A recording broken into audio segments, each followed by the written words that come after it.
Across. A steal by Tippett. The game at his stick. He scores! Cutter and watching him and thinking he was going to be a Flyer, especially with what he said at the draft. Talk about how this all evolved.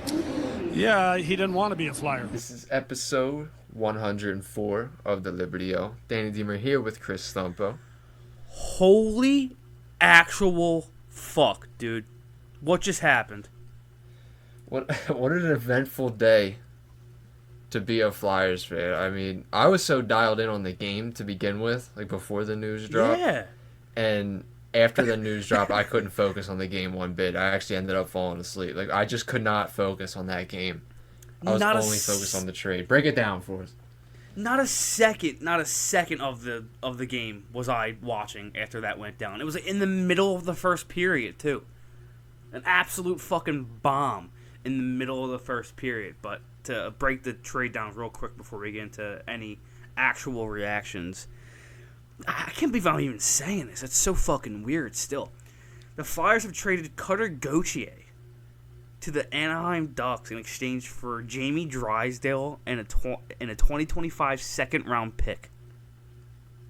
Still really weird to say that, but holy shit. Like, I'm still processing the fact that he basically told the entire organization, plus the city, plus the fans who woke up in the last 2 weeks to watch him play hockey in Sweden. I mean, it's just... I'm not saying Jamie Drysdale isn't... We'll get into him. That's an entire different feeling. But in terms of coming to grasp... I mean, I think you said it best while we were on FaceTime. Like, coming to grasp with the fact that, like, he really didn't want to be here, man. Like, he straight up basically said, fuck you to Philadelphia. And now he is public enemy number one. So, that's my initial reaction. I just wonder the thought process behind it for him. Like, what rubbed him the wrong way, you know? Like, what's more attractive about, let's say, an Anaheim Ducks than a Philadelphia Flyers? Like, it just doesn't really compute to me. He didn't show up to camp. I thought it wasn't a big deal. That was wrong, obviously. It was a big deal, but, I mean, fuck. Like, how could you envision that? And then he goes on and has a tournament he has, and NHL Network is gassing him up repeatedly, like, oh, Flyers prospect, and you're so invested in this run, and he scores the goal to get to the gold medal game, and it's just, it was like a fever dream almost, like, because you know he's going to join you in April, but that's all gone, and it's crazy to know that it was gone for months. Like, he had his mind made up for months, so we were in this fairy tale land. Yeah, probably longer. You're right. Since last World Junior, this has been happening. They've kept it under wraps for that long, dude. Like, it's imagine just so if that... crazy because... Yeah, no, you gotta go. No, just like, as much as I think about this team, like, every day I'm like, Cutter, Michkov. For the last, I couldn't tell you how many days.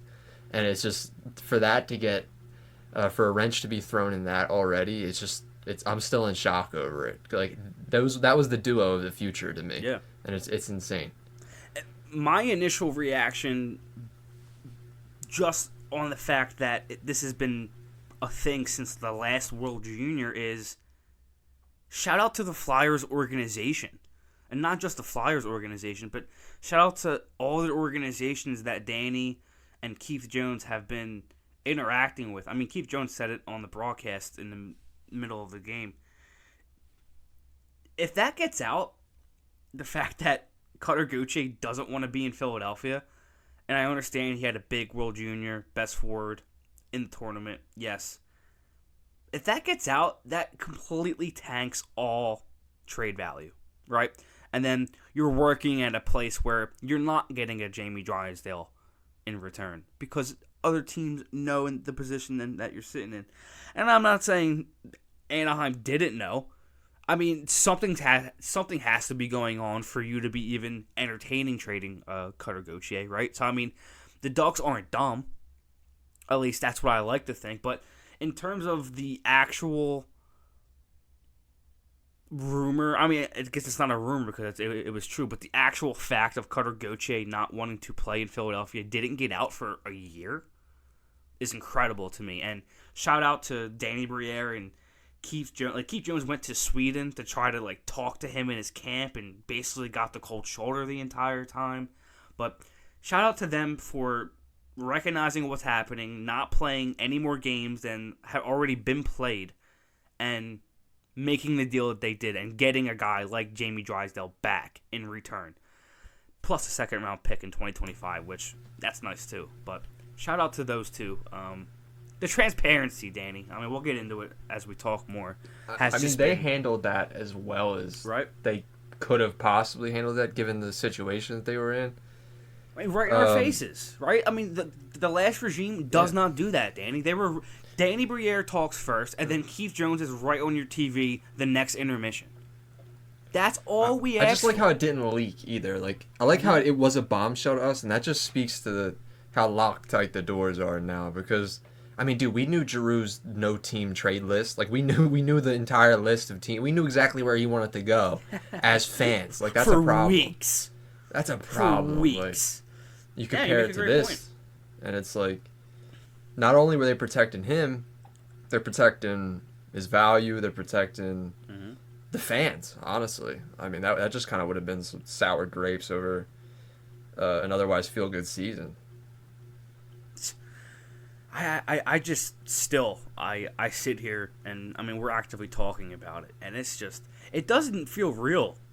I mean, I'm not trying to be, like, exaggerate, but really, like, I mean, personally, I mean, our dads, and I'm sure people who are listening to this who are older than us were able to experience what happened in 99 with Lindros? 98? I kind of forget. It's about the Game 7? Or No, about Lindros forcing his way here. What draft was that, 99? Oh, way before that. Was it really? Like 90, because they went to the finals with him in 97. So STC? 92, maybe? 90, maybe? One of those. I'm sure there are people listening to this that have experienced that.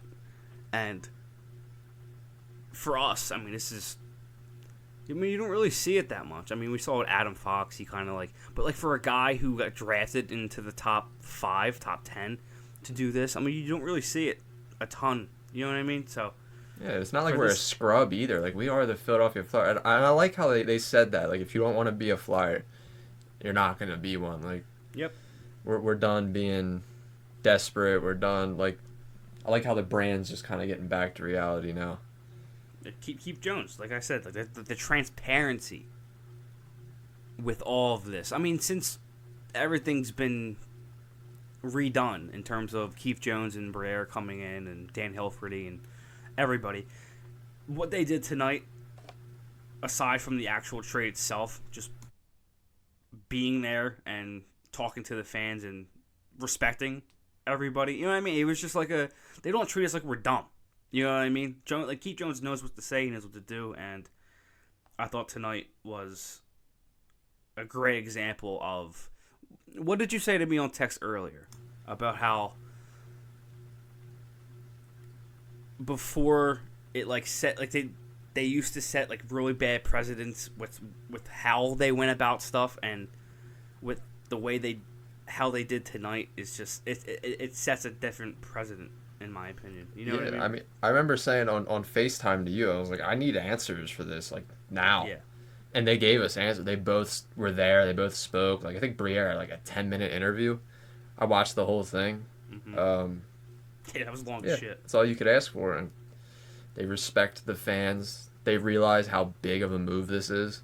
Yeah. That's another thing I like, the magnitude of it. It's like, yeah, this really was supposed to be the duo. Like, I thought I had my Crosby and Malkin. I thought this was it right here. And it's just going to take a little bit to settle in. I'm very excited for Drysdale. Big need that we just addressed. Fits the timeline. Like, there's a lot of things to be excited about getting him. But it's still going to take a little bit to process. And then you had Tortorella post game. He's like, I don't know Cutter from a hole in the wall.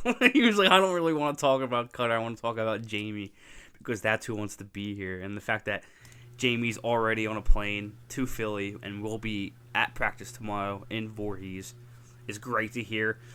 Torts said that Sanheim is probably going to go back to the left side, and that Jamie Drysdale will be playing on the power play. He just doesn't know which unit, and he will be playing both left and right side. So they definitely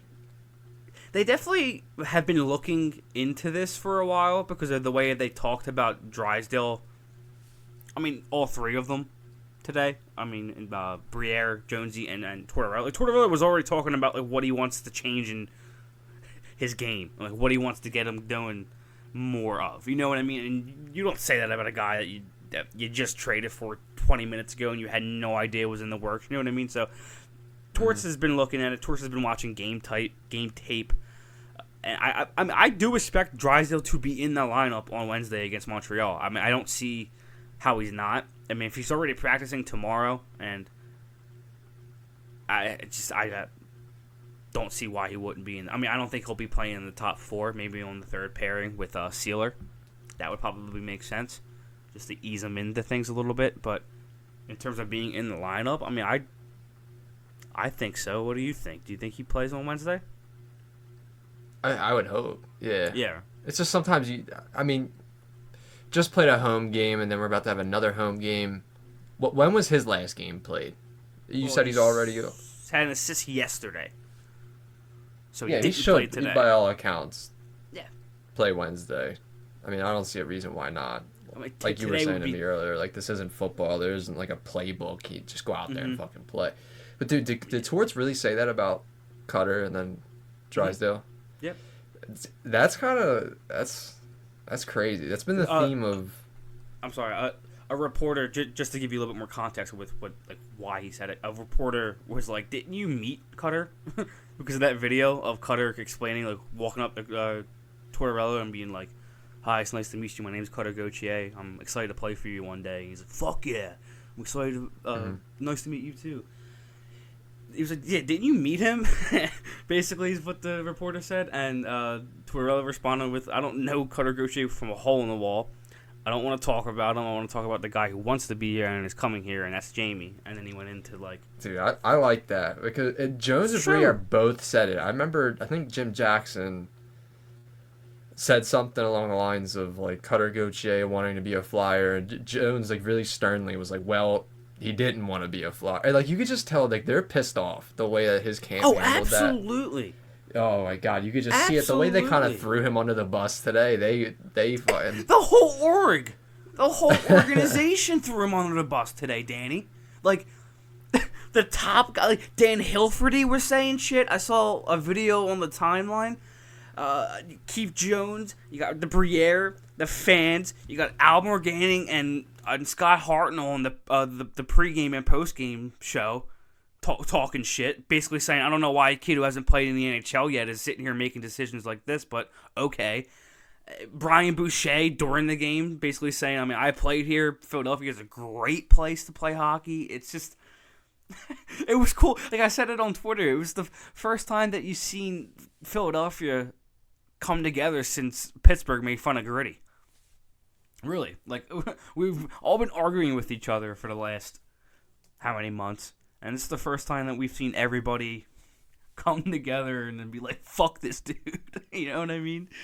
It's crazy to see. It's how could you not, like, when you get the full story, because when it first happens, your first instinct is like, what the fuck are the Flyers doing? Like, after everything we just went through, and then you get the full story, and then him not going to camp. You put the pieces of the puzzle together, and you're like, fuck this guy. Like, he really didn't want to be here. Like I said, we're not a scrub organization. Like, he went to a poverty organization. Like, and I think he's going to be a great player and all, and he's going to have a successful career, but what the fuck?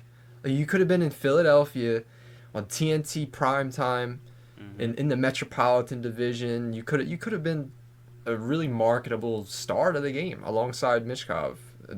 I don't know, was he that, like, scared? Because I know Derek made the point. I don't know if he's spitting. Like, was he that scared of being a Robin to Mishkov's Batman? Does he... But what does he think he's gonna be in Anaheim with Leo Carlson? Yeah. Carlson and Zegras. Dude, first off, that team. Leo Carlson's 10 times better than him. What does he think he's gonna be over there? Enjoy being his Robin, boss. Like, doesn't make any sense. Yeah. It really doesn't, and obviously we're only hours removed from it, but if we find out what actually was the reason, whether it was Torts, whether it was like Kevin Hayes that we've seen rumors on Twitter, which I don't actually fucking believe. I don't think Kevin Hayes had anything Wait, what's to do the with rumor this. there? Kevin Hayes like. You know, Kevin Hayes was like. People were saying that Kevin Hayes was in his ear because Kevin Hayes doesn't like Tortorella, so Kevin Hayes was in Cutter Gauthier's ear. Because I'm pretty sure Cutter Gauthier's like friends with the same dudes that he's friends with. I don't know, but people were throwing out the assumption that Kevin Hayes has something to do with it. I don't actually believe that. If that turns out to be true, Kevin Hayes would also be help if that's true. Yeah, true. Yeah. Like, dude, you're just ruining your career. Like, dude, you better be Leon Drysdale. Like, he better come every time he comes to Philly, he better be destroying our shit because we're gonna let him have it. Oh, like, we're really Danny, gonna let him this is have gonna be bad, bro. Like, oh yeah, this there's is nothing going like to this. be I bad. mean, Crosby's one thing. Like, this like weirdly feels personal. You know, this is personal. He told the whole city to go fuck themselves, basically. Exactly. Dude. But it's like the timing of it. Like, right as we're reviving, it's like, why now? Like, all the vibes have been fine. All the vibes have been building. It's like, why would you not say this right after you got drafted when shit was actually hard? Like, what about what's going on now rubbed you the wrong way? Because I know they lost tonight and it was bad and they're been on a bit of a skid recently, but like this year has been fine. They've been trending well. They're probably going to make the playoffs. Like, what the fuck is the problem? The only thing that I can think of is Al Morganti had a little like snippet in the middle of the intermission, and he basically said Cutter Gauthier wanted to turn pro last year. Danny Briere said no. Fucking A, I was going to say that. You're not ready. Go back to college, and maybe that rubbed him the wrong way. And even if that's the actual reason, if you got rubbed the wrong way so bad that you refused to talk to John LeClaire, Patrick Sharp, Danny Briere, Keith Jones, or anybody in the organization because they didn't think that, because they thought you should go back for another year of development with Ryan Leonard, Gabe Perreault, and Will Smith as freshmen. Like, if that's the reason, good riddance, dude. Like, goodbye. And the actual reasons to why this happened is probably going to, I'll probably still say good riddance. But if it comes out that the Flyers did something wrong, which, I mean, I don't see what could possibly, you know what I mean? Like, at this point, we would just be assuming things and just throwing shit at the wall to see if it stuck. So I'm not going to go further with that, but I guess what I'm trying to say is I really want to know what the actual reason was, and I don't think that we'll actually ever find out. We'll hear rumors and shit, but I don't think we're maybe actually... one day. Maybe years into the fucking future. Like a Spittin' Chicklets interview when he's retired. Like 28. Yeah. Or so retired or you some never know. Shit. That makes the most sense, though. That's the most logical answer. I mean, if you think about it from his perspective, it's like 5th overall pick, you're good enough to go pro, and this organization not signing you is preventing you from making $1 million this year, and now you have to go back to school and play hockey. And I can see how that could rub someone the wrong way. But like I said, he better be Leon Drysdale. Like, the Flyers did him a fucking favor with that shit. Like, you do not want to be here. I mean, I guess maybe in hindsight, maybe it would have been fine if he was here now. But, dude, like, you were playing with a Globetrotter college team. You went on a... I mean, he was so invested into that World Juniors run and getting that gold medal back on Sweden. It was like it seemed to me like that was his focus, was finishing business there and then turning pro. You know what I'm saying? Like, it didn't seem like he was that upset, that hung up on not signing. Like, he definitely seemed dialed into all of his objectives this year. I don't know, man. He came out of left field with a hockey stick. It really did, to break it all down. But real quick, we have a ton, and I mean a ton, of comments and questions to get through. So if we don't get to yours, we either already answered the question or you asked a similar question to somebody else. So just to start real quick, our boys Flyer Clips. Is my life over or am I in heaven? Right now, I think I'm a combination of both because, like, I still haven't fully processed it. It's still a shock to the core, if you will. But yeah, insane, dude. Like, your life is definitely not over because we have Jamie Drysdale currently probably already in Philly, and I'm curious to what number he's gonna wear. But insane night to put it the least. Flyers clips to put it the least. Dank Seltzer, insane question, but the boys in Flyers gents wanted me to ask it. I mean to read it. If you guys were in prison and Gauthier is your cellmate, how long until you shank him? That is an absolutely insane question, Dank. Please delete your account. Please. Dank's always got to go to extremes. But no, if you actually go and look at the actual tweet, there's a dude that says something underneath of that's 10 times worse, which is insane to say. All right, I got to check that out later. Our boy Scott, stunning news, sick to my stomach. I drove to Michigan this summer to see Cutter at the World Junior Summer Showcase. I had his game-worn jersey in my hand, $500. So glad I didn't do it. Wow. I almost. Dude, you know this? You know this Swedish player that was shit talking him in the handshake line? Yeah, that's like my guy. Yeah, bro. he's my guy. I'm getting a jersey. He's my guy now. Bro, I really facts. I wish he got the job done. That's Briere's next trade target, bro. Jonathan Leckermack, he's definitely going to be a Flyer very, very soon. But, dude, isn't that insane, though? Scott making that trip this summer to go see him, about to buy his fucking jersey. Like, it's insane, dude. It really is insane to think about it because it wasn't like this kid didn't have the entire city of Philadelphia behind his back, other than Derek. Shout out Derek. But like seriously, dude, like it wasn't like this kid was hated by the entire city and like Ben Simmons was and needed to get the fuck out ASAP. You know what I mean? Then I could somewhat understand it.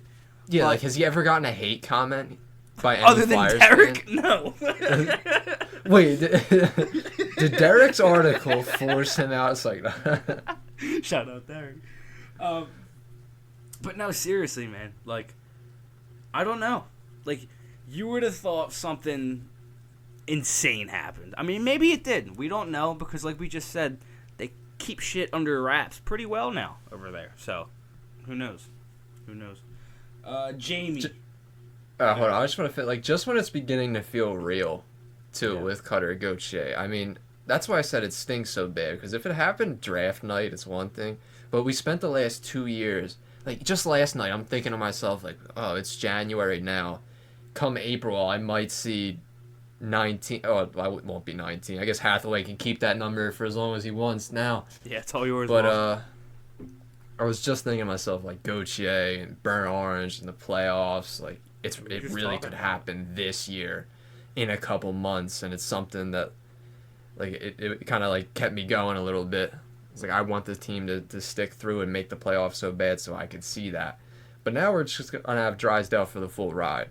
And he's going to get comfortable for the next 40 games.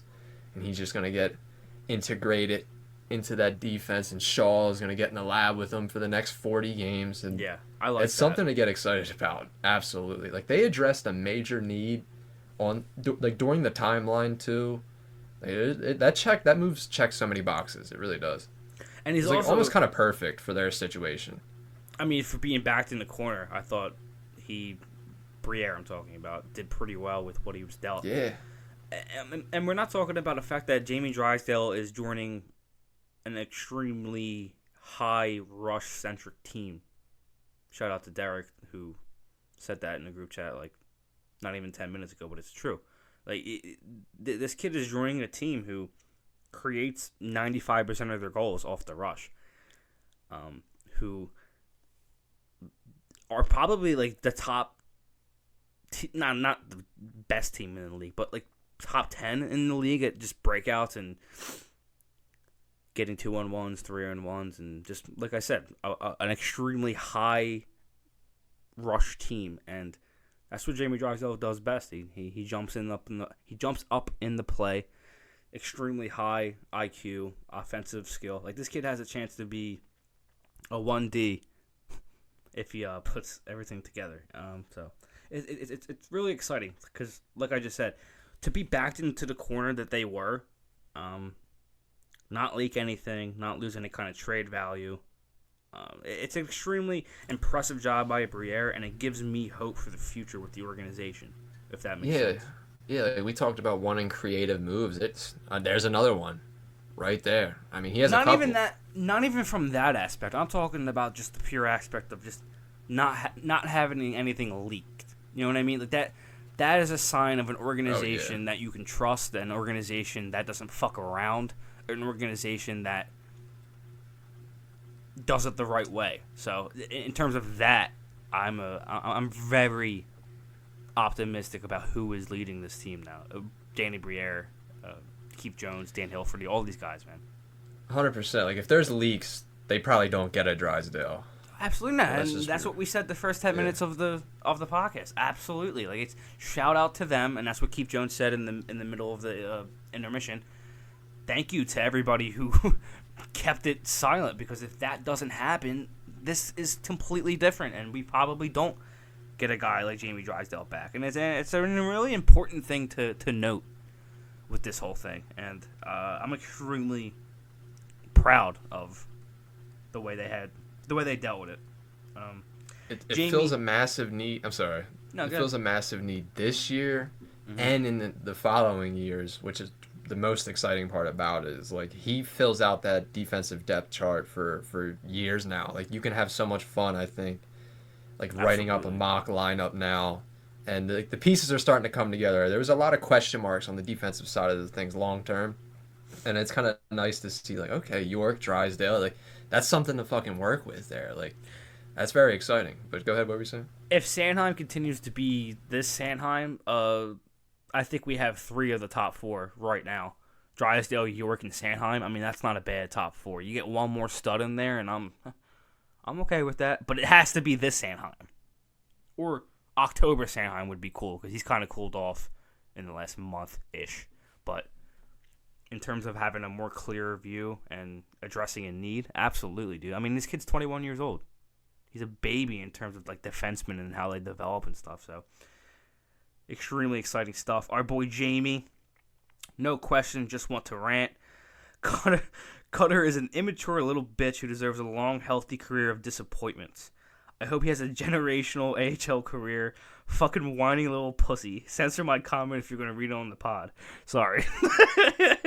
You're allowed to curse on here, Jamie. You're good, bro. Yeah, that's the thing about this pod, dude. Let loose. It's like a therapy session in here. I agree.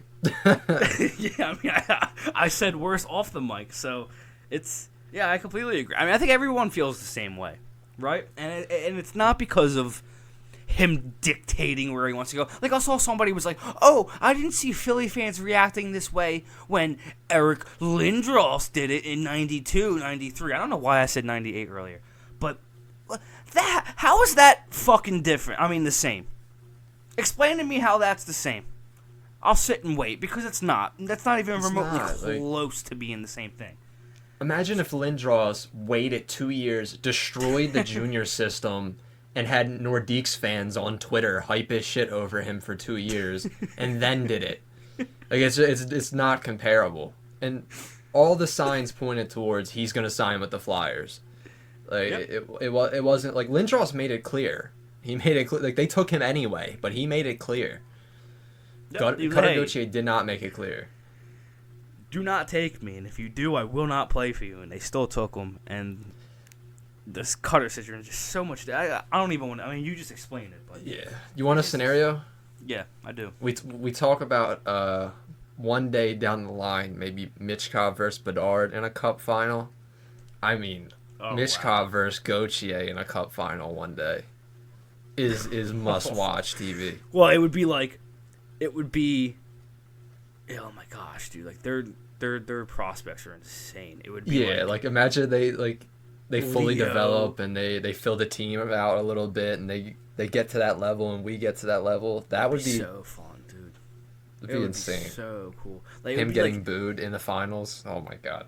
Leo Carlson, Cutter Gauthier, and then Minchukov would be like that. I feel like they're big 3 if Cutter Gauthier is the guy that I mean, yeah, even I thought he was going to be in it. Wait, did you mean Zegras? I think you put you said Mishkov. Did I say Mitch? Yeah, you're good. No, I meant to say Carlson, Cutter Gauthier, and Minchukov. No, I said Minchukov. Oh, Minchukov. Oh, okay. Yeah. Don't you got me sitting here thinking I said my boy Mitchie. Dude, I heard Mishkov. Swear to God. No, you're good. I'm pretty sure I'm saying it the right way, but he's like a defensive Russian for the really good prospect for them. I'm pretty sure that's how you say it. It's Minchukov. But like those three, if they hit their ceilings, yeah, it's a pretty scary trio. But I mean, our trio now would be like Michkov, Drysdale, and then like one other guy if they could find him. I mean, they have the draft picks to get spicy. We got some work to do now. Maybe Yeah. now they go out and try to get that forward. Maybe now they That spend 1C? money down the line on the forward. Yeah, that'd be sick, wouldn't it? I mean, Wouldn't that be fun? the 1C question mark is a little bit bigger now because it was floating around when Cutter Gauthier was a Flyers prospect because it was a left wing center thing, and Briere said multiple times today while addressing Cutter that he was a left wing. So they probably saw him as a left wing. So that 1C now, the question mark that hangs above that is it's a very apparent thing, and obviously they don't grow on fucking trees. You're going to have to get creative if you're not going to be the worst team in the league to eventually find that guy. So I'm interested to see what happens there because that's a extremely important position that I wouldn't say is lack. I mean, I would say it's kind of lacking in the organization. No, Danny. Absolutely. Oh, Other dude. than, like, I mean, Coots. Cutter Gauthier leaving now. I mean, as a whole, the forward pipeline in general, it's like now there's some question marks there. Like he was supposed to carry the load of the production one day, and now it's like alongside Matt Vey, and all the eggs are now in Matt Vey's basket. Like, let's be real. Like, Which is fine. it's perfectly fine. If there's a Mishkov's guy to double completely okay down with on, yeah. No, it ain't nothing to him. It ain't gonna affect him at all. He probably He's asked that for good. it. He's probably the reason this all happened. Shout out to Zach. Zach what was if- like, he probably watched the World Junior. He was like, call Keith Jones up. He was like, get this guy the fuck out of Philly, dude. I'm not playing. He said, with "Get this me a dude." defenseman." So I'm coming. I'm coming this year. Get me a defenseman. I'm ready. I'd be like, "Holy fuck, let's go." Now Fuck that Gauthier. would be fucking crazy. Would be like, see, you know what the funny thing is? As insane and like out of worldly that sounds, would I be totally surprised if it came out and it was like, yeah, Mitch Cobb didn't like him, and the Flyers were like, yeah, we don't like him either anymore. It really wouldn't surprise me, dude. It really wouldn't, because that dude's like the entire organization. Whatever Yeah. he says goes, dude. Our boy Jack. Do you think Fletcher may have known that Cutter was on the fence about signing with us prior to drafting him? No, because I'm pretty sure Briere said when Cutter Gauthier got drafted, he told them that he is born to be a Flyer and can't wait to be a Flyer. So I think the mindset changed after he got drafted. And I think he was at that first rookie camp. You know what I mean? So, like, I think something happened after. And I'm not going to speculate, but no. Personally, I don't think Chuck Fletcher had any idea. I don't think he would have taken him 5th overall if that's the case. You know what I mean? Yeah, I don't. I'm like racking my head trying to think. What if like Fletcher made him a handshake deal that was like, okay, kid, I'm gonna sign you after this season, and then we're gonna go, and then he gets fired in March. Briere takes over. They start a whole new era, and Briere doesn't want to go about it the way Chuck wanted to go about it, and he kind of doubles back on that handshake deal. I'm just brainstorming. No, yeah, that's. Hey, we're talking here, dude. We're flowing. We need to fucking brainstorm some shit. But, that could definitely be a possibility for sure. Like I said, I mean, at this point, we're just speculating, but will we ever know? We'll find out as time will tell. But in terms of just Fletcher knowing, I don't think so. but you never know. Maybe the handshake did happen. Justin, what do you like about Drysdale's game? Is there anything that inspires confidence that can be generally a good top 4 defender for years to come?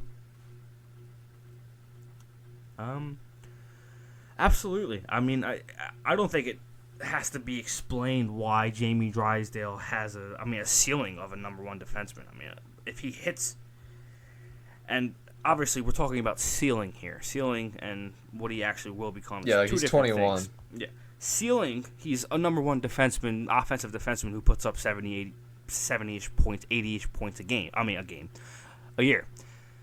That's his ceiling, number 1.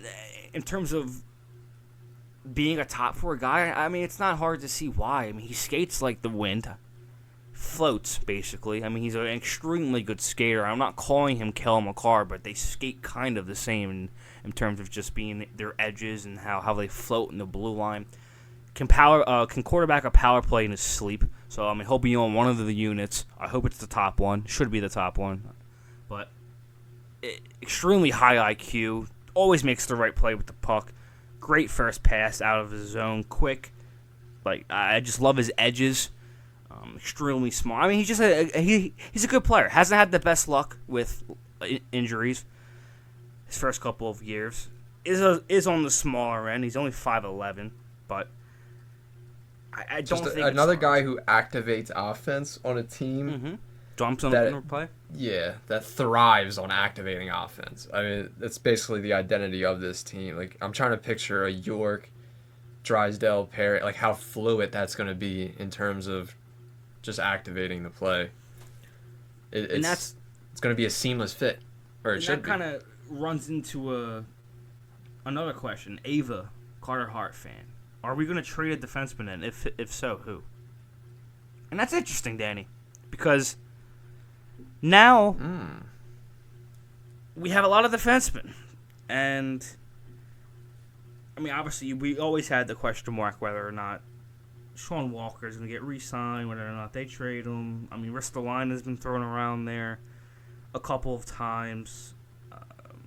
Right now, the deep pairings are Cam York, Travis Sanheim. We all know that. But with Tortorella announcing that Sanheim most likely will go back to the left side, we can put him back there. I mean, back on the left side, and while we structure our pairings. But right now, it's Cam York, Sanheim, Nick Seeler, Walker, Igor Zamula, Rasmus Ristolainen.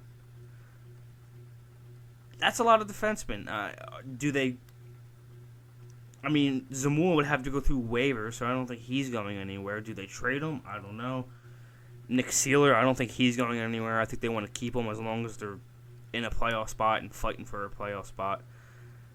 Then it comes down to Risto or Walker, right? I mean, because like Mark Stahl, he's got to go to fucking China, right? At this point, yeah. Like that dude can't play again. You I just would think added the odd another man out defenseman. would have to be Sean Walker. I mean, I actually think that's the beautiful part about doing this right here at Game 40 and the beginning of early January. Like, if Drysdale comes in and stamps his mark and does his thing, suddenly, like, trading a Sean Walker doesn't hurt you that much. You know, Also I think that on what it is, like what they trade him for. Like, yeah, exactly. If it's like a first and oh yeah, obviously I'm doing it for sure. dude, could you imagine that? Like having, and then we still make the playoffs. Like, Great let's just asset imagine management. like fairy tale land. Like, you still make the playoffs. You get Drysdale for years to come, and then that would be insane. And Drysdale, I'm pretty sure. Let me check. Talk while I check, just so we're not. I'm pretty sure Jamie Drysdale has like 2 years left on his deal at like 2.1, if I'm not mistaken. Yeah, that's a good idea. I actually haven't looked into the contract. I just assumed he didn't make anything insane. Look at me. I'm going over to the Ducks cat friendly, and he's not there. He's on the Flyers one already. That's fucking great. Yeah, dude. He's got 3 years left, and when it ends, he's an RFA. Makes $2.3 million this year, next year, and in 2025. So he's not an RFA until 2026, and he's 21 years old. It's a nice contract, Stumps. Dude, it's a good trade, dude. Like, from the way they were backed into the corner, obviously, like you said, if Cutter Gauthier wanted to be a Flyer and they make this trade, it's a completely different conversation. Yeah. But the way they were backed into the corner, the position they were in, to do this and get a guy like Jamie Drysdale. Did you see Briere in the press conference? He's smiling ear to ear. He was like, when they like brought Jamie Drysdale up, I jumped. Like, it's just.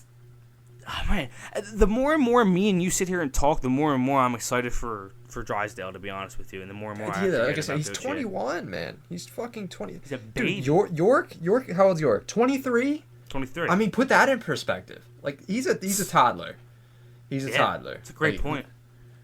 We're going to be able to watch him for years grow into a nice, cost-controlled, just play activating defense. Like, it's gonna be like, it's definitely something to be excited about. Absolutely. I wonder what numbers 2.3 million. Yeah, 2.3 million is nothing. And I know he hasn't had the best start to his career. And then RFA's that.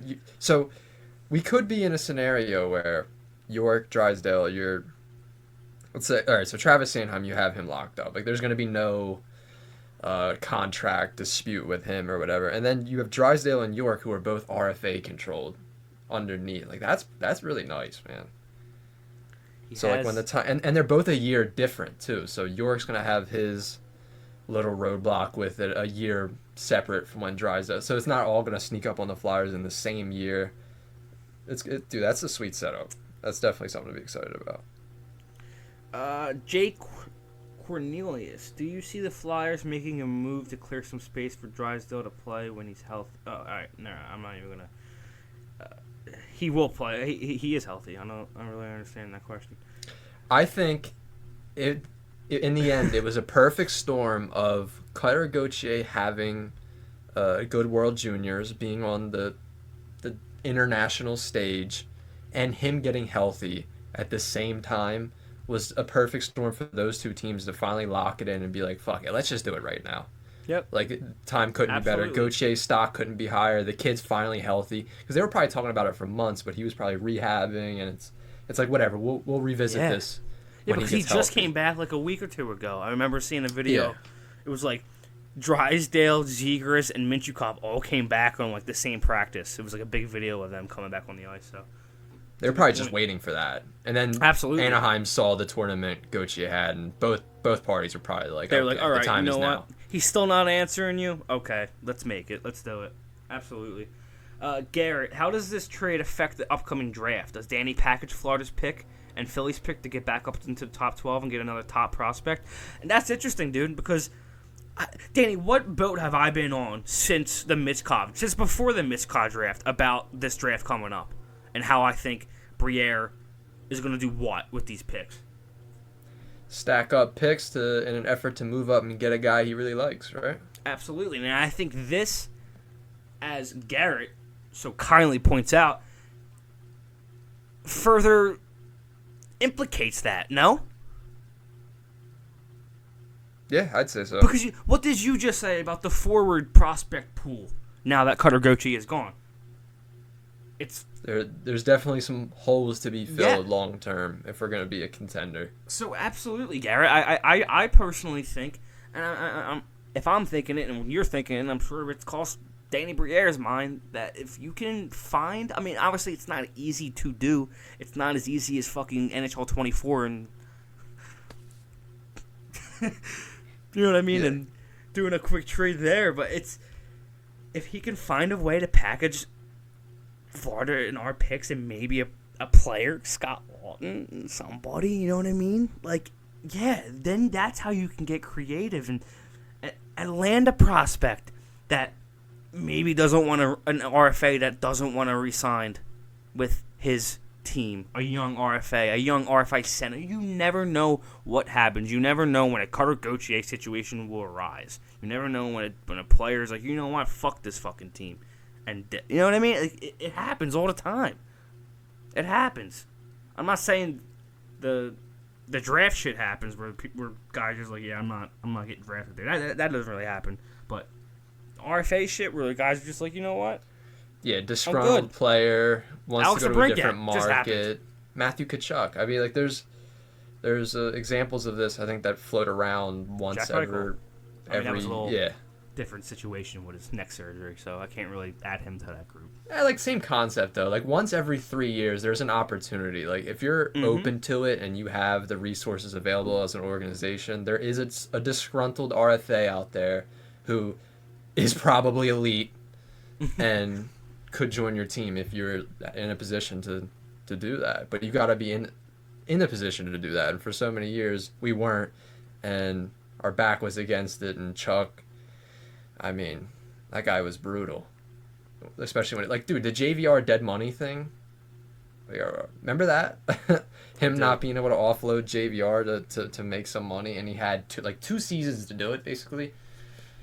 Yeah, what a joke. And now JVR makes, like, no money, and he has, like, 27 points with Boston. Yeah, fuck that guy. We totally didn't call that, right?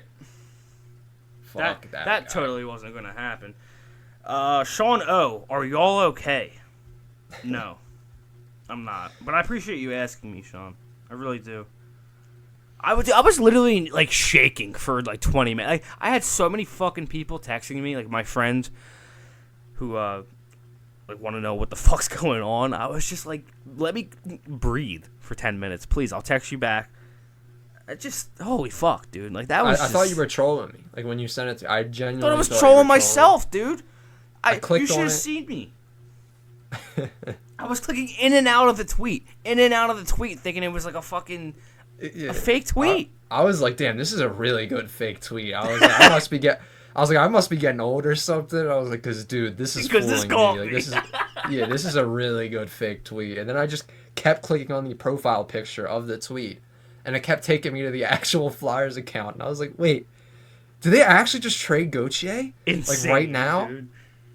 Insane moment. That's like top 5 most What? insane moments as a Flyers fan. Swear to God. That was crazy. JD, Stones fan 1977. Will you be preying on his downfall like I will be? Yes, I will. Hell yeah. Absolutely, we will. I think Jacqueezy, he responded to me. He was like, I'm going to make the trip from Pittsburgh just to be a hater or some shit whenever he comes to Philly. Oh, that's funny as shit, dude. Aaron Fraley, why is Cutter such a loser? Matt Sags, I can't comprehend what changed. He was so excited to meet Torts according to the one podcast clip.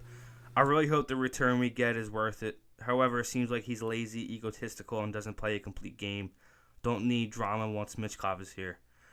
Well, we know what the return was, my brother, and it was pretty fucking good. But absolutely, this is just an extremely weird situation that hopefully we get more information about as we go on. But yeah, man, everyone's kind of rocked and still kind of dealing with the situation and what just transpired because it's a weird one, brother. It really is. Like we said, it's personal. It is. It's gonna be because he has no good reason. If it was if he had an actual good reason, or like this just seems like an egomaniac on the surface. Maybe it's just the way the Flyers front office sold it to me. Maybe they just sold the story beautifully, and now everyone's pinned against Cutter. But it's like, dude, this kid just seems like an asshole, and I can't. On the surface, it does, man. I can't lie. It really does. Like, I hate calling a 19-year-old kid, who was a kid to me, now that I am 24. Like, as I, you know what I mean? It's weird to say it, but like on the surface, absolutely, dude. Like, little fucking bitch. And honestly, fuck him. Like, at this point, like, I can't see a scenario where like I take that back. You know what I mean? So I think I'm comfortable saying it. You know what I mean? So yeah, no. Fuck it. And I think fuck it, I mean, dude. I could eat my words here, but I think there will be a day where he realizes that he fucked up. If he forces me to, I will. Gladly. I've done it with fucking TK. I was screaming 3 years ago on this very podcast about how that motherfucker, all he does is hit glass. And now look at him, dude. He's like one of the best players in the fucking league. So I'll eat that gladly. But if he gives me a reason to, and something comes out where I'm like, oh, wow, I would have said fuck you to the Flyers as well, then I'll eat this. But I just don't see a fucking scenario where that happens. I really don't. With the way that Briere and all them were talking, like, Briere was sitting there like, yeah, man, we didn't even have a chance to present to him, like, what we're doing as an organization. Like, he just didn't give us a chance to, like, talk to him. And that's insane. Like, they wouldn't take the meeting. It's nuts. Like, they go out to Sweden, and they're probably, like, trying to congratulate him. And, dude, think about it. Like, they're going out there to congratulate him, and then try to transition him into making his $1 million ELC into playing professional hockey, and he just told him to fuck off. Like, dude, you got some nuts to be doing that. Like, why now? That's what I don't get. That's why it's so fucking annoying. Is because you spend 2 years watching this guy. You spend 2 years making your 2026 lineup. You get excited about the future just for him to give you the middle finger right as it's about to become real. That's what's so fucking annoying about it. That's why, like, he's honestly, like, my most hated player in the league. And he's probably going to be for years now. Because I know he's going to be a little prick on the ice whenever we play him. And shit, because he's going to get booed to shit. And he's probably going to be good. And he's probably going to score. And he's probably going to have some cocky shit-ass celebration. But... oh, yeah. I mean, his celebrations are elite, dude. So, I mean, hopefully we don't see him too much. But it didn't need to be that way. Like, that's all you, bro. Like, whatever's coming, like, you brought that upon yourself. Didn't have to be this way. Nope, it did not. It did not. And like you said, you brought it on yourself. So don't come crying. Like, so who was it? I'm trying to think who it was. Fuck. Just makes you appreciate Mitch Cobb more too. 100%. It's like that. Nah, he gets it though. He wants to get here and make a difference as soon as he can. And then you got the flip side. You got the spoiled brat who wants to go play with his other Team USA buddies in Anaheim or some shit. So fucking crazy that happened. It really is. But time to move on. Jamie Drysdale. Already know what the title of this pod's going to be. How are we already 51 minutes deep? That's crazy. Holy shit. But is there anything else we didn't even talk about like the performances of like the team, but like of the game. I'm not talking about the fucking game. Or just like since we last made a podcast, we like they've been on a bit of a skid. I mean, we haven't really, but like fuck that. We'll get into that next episode. We'll break down the games. Yeah, this is strictly just Cutter. Insane. Yeah, this is strictly Cutter. I don't think we have to go through any more questions. I think everyone else's. The other questions were just kind of repeated. Other questions of let me look real quick while we what are they going to do at 1C long term? We kind of already talked about that. The Kevin Hayes angle. Are we officially on Demidov watch? Jake, I did not see that question, my man. If he falls, yeah, absolutely. I mean, we just talked about the idea of trading up, packaging picks, players, whatever they can do to try to get another top end forward in the system, because now you have a number one right-handed defenseman prospect in terms of, I mean, he's still 21 years old, so you have that. So absolutely, he's been on the radar, my brother. So he will continue to stay on it. He's also Russian, so that helps the Flyers in terms of other teams not drafting him. Seamus, I know it's only been one draft, but how's your confidence in Briere's ability to find a piece in the second round? I don't like that Bjornsson pick, to be honest with you. I thought he reached there with that second round pick. I'm pretty sure that was a second round pick. But I think Briere's shown an ability to go get what he wants. And I know it's only been... And I do think that they trust their scouts a lot. Oh, big time. And their scout team is kind of, for the most part, remained the same over the years.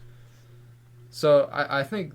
I'm sorry to interrupt you. I think end of the process isn't really gonna the drafting's honestly never truly been the problem here. It's kind of after you draft the guy, developing him into that player and making sure he doesn't regress after he has a semi-breakout year.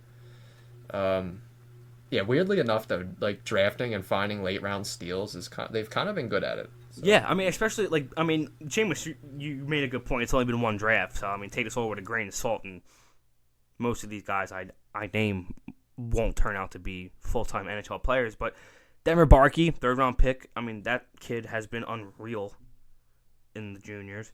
Alex Chernak, we saw him with Czechia. Left early in the World Junior Tournament for them due to injury, but I mean he played really, really well for them.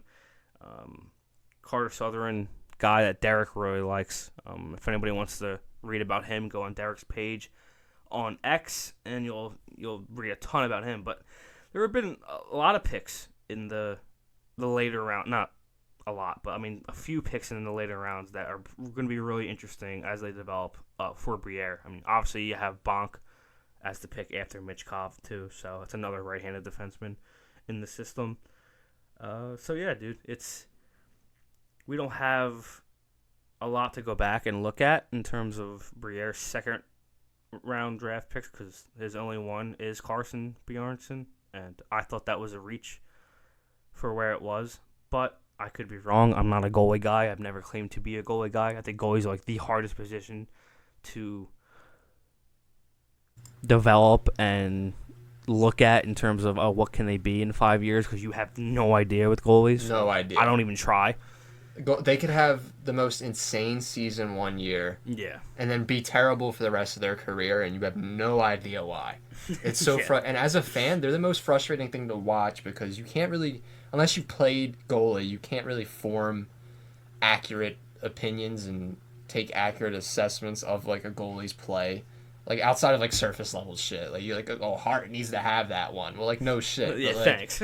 Like when you actually get into like his technique and shit like that, like that's when you'll start to lose me. Oh, big time. Like the deep goalie shit, and it's also hard to judge their value too. Like how many times do you see a high level goalie go in a trade and he doesn't bring back what you think he would normally bring back? Yeah. It's such a weird position, but it's the most necessary one. It's funny. Goalie's funny position, man. That's why I'm happy that we're pretty deep with it right now. So excited, man. Excited. I think that's everything. I think that's all the questions. Shout out! Thank you everybody for asking questions, commenting. Everybody, we had like 40 replies, man. It's pretty cool to see. Really, really, really cool to see. I think that's everything, though. Yeah. All right, we will be back soon enough, probably near the end of this homestand or something like that. Talk about some of these games, hopefully some wins, and then we'll talk about how Drysdale is playing. Oh, that's gonna be fun. That's gonna be fun. But this is episode 104 of the Liberty O. You can follow us on all socials at the Liberty O. Follow me on Twitter at TLYDanny. Follow Chris at Chris Stumps. Go Floor.